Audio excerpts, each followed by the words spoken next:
इरशाद फरमाया, जो अल्लाह से डरे अल्लाह उसके लिए रास्ते खोल देता है और अल्लाह उसको वहाँ से देता है जहाँ से उसे गुमान भी नहीं होता। वमन यतवक्कल अलल्लाह फहुव हस्बुहु, और जो अल्लाह पर भरोसा करे अल्लाह उसके लिए काफ़ी हो जाता है। उसकी ज़रूरियात का वो खुद कफ़ील होता है और उसके काम उसके ज़ुम्मा करम पे होते हैं, को हो के देखे उसका। तो जो अल्लाह से डरे अल्लाह उसके लिए रास्ते बनाता है। हज़रत औफ बिन मालिक रज़ी अल्लाह ताला अन्हु अल अशजई हुजूर की खिदमत में हाजिर हुए और अर्ज़ गुज़ार हुए कि मेरा बेटा सालिम मुशरिकीन की कैद में है और मैं फाकों की हालत में हूँ। तो फरमाया, आले मोहम्मद के पास एक सेर जौ हैं, बस इसके अलावा हमारे पास भी खाने के लिए दुनियावी असबाब नहीं हैं। कहा, सब्र करो और अल्लाह से डरो और ला हौला वला कुव्वता इल्ला बिल्ला कसरत के साथ पढ़ो।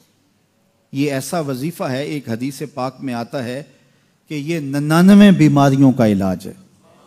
उसमें सबसे कम दर्जे की बीमारी हम और गम है। ये दुखों का मदावा है, मुश्किलात का इलाज है और ये वजीफ़ा मेरे हुजूर ने बताया। हज़रत अबू ज़र गफ़ारी रज़ी अल्लाह ताला अन्हु को हुजूर ने 5 चीज़ें बताई थी। उनमें से 5वीं चीज़ ये थी कि अबू ज़र कसरत के साथ ला हौला वला कुव्वता इल्ला बिल्ला पढ़ा करो। फरमाया, अर्श इलाही के नीचे एक ख़ास ख़जाना है, ये वजीफ़ा वहाँ से आया है। ये ज़िंदगी में मामूल बना लो, जब फंस जाओ मुश्किलात में आ जाओ तो ला हौला वला कुव्वता इल्ला बिल्ला पढ़ो, अल्लाह रास्ते खोलेगा। तो हुजूर ने 3 चीज़ें फरमाई, अल्लाह से डरो, सब्र करो और कसरत के साथ ला हौला वला कुव्वता इल्ला बिल्ला पढ़ो। वो फरमाते हैं कि मैं ये अमल शुरू किया, अभी घर में बैठा ही था कि दरवाजे पे दस्तक हुई तो मैं उठा कि दरवाज़ा खोलूं देखूं कि कौन है। तो दरवाज़ा खोला, देखा मेरा बेटा खड़ा है और उसके पीछे 100 ऊँट खड़े हैं। तो मैंने कहा कि तुम और ये ऊँट? कहा, मुझे मौका लग गया, मैं उनकी कैद से भाग आया और आते आते उनके 100 ऊँट भी हाँक लाया हूँ। वह यरज़ुक़हु मिन हैसु ला यहतसिब, वो तुम्हें वहाँ से रिज़्क़ देगा जहाँ से तुम्हें गुमान भी नहीं। उसके हो के तो देखो। अल्लाह अकबर। अल्लाह के हो जाओ तो फिर वो तुम्हारी ज़रूरतों का कफ़ील हो जाएगा। फरमाया हज़रत अब्दुल्लाह इब्न मसूद रज़ी अल्लाह ताला अन्हु ने कि किसी शख्स को फ़क्र व फाक़ा आ जाए तो वो लोगों को बताए कि मैं आजकल बड़े मुश्किल हालात में हूँ, हर वक्त लोगों को बताता रहे तो उसकी मुश्किल बढ़ेगी, उसकी मुश्किलें आसान नहीं होंगी इस तरह।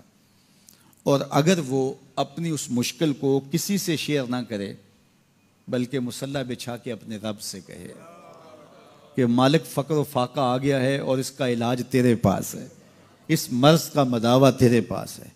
तो हज़रत अब्दुल्ला इब्न मसूद फरमाते हैं कि रसूल करीम ने फरमाया, जल्द या बदेर अल्लाह उसको माला माल फरमा देगा। ये भी कभी करके देखो, मुश्किल आ जाए, फाका आ जाए, मुसीबत आ जाए, किसी से ना कहो, सिर्फ अपने रब से कहो, फिर देखना उसकी करम नवाजियों का मी कैसे बरसता है। फरमाया, अल्लाह पर भरोसा करने का जो हक है अगर वो तुम अदा कर दो, वो तुम्हें ऐसे रिज़्क़ अता करे जैसे परिंदों को अता करता है।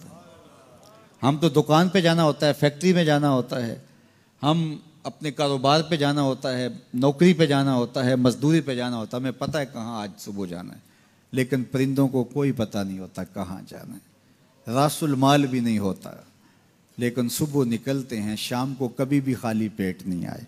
बन तवक्कुल पंछी उड़ दे, खर्च ना पल्ले ज़ेरा हो।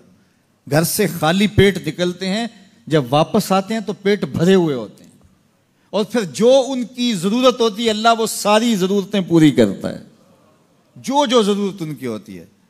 ये शेर कितना गोश्त खाता है, अल्लाह रोज़ उसे देता है। ये हंस रोज़ाना सुच्चे मोती खाते हैं और आप मार्केट में लेने जाएं, लाखों रुपए लगा के तोले माशे के हिसाब से आप ख़रीदते हैं, फिर भी आपको यकीन नहीं होता कि ये सुच्चे हैं या 2 नंबर हैं। और हंस, दुनिया पे करोड़ों जानवर पाए जाते हैं, रोज़ खाते हैं, सुबह भी, शाम भी, दोपहर भी, पेट भर के खाते हैं, अल्लाह रोज़ उन्हें अता कर। कहा, उस पर भरोसा तो करके देखो, वो तुम्हारी ज़रूरतों का कफ़ील होगा।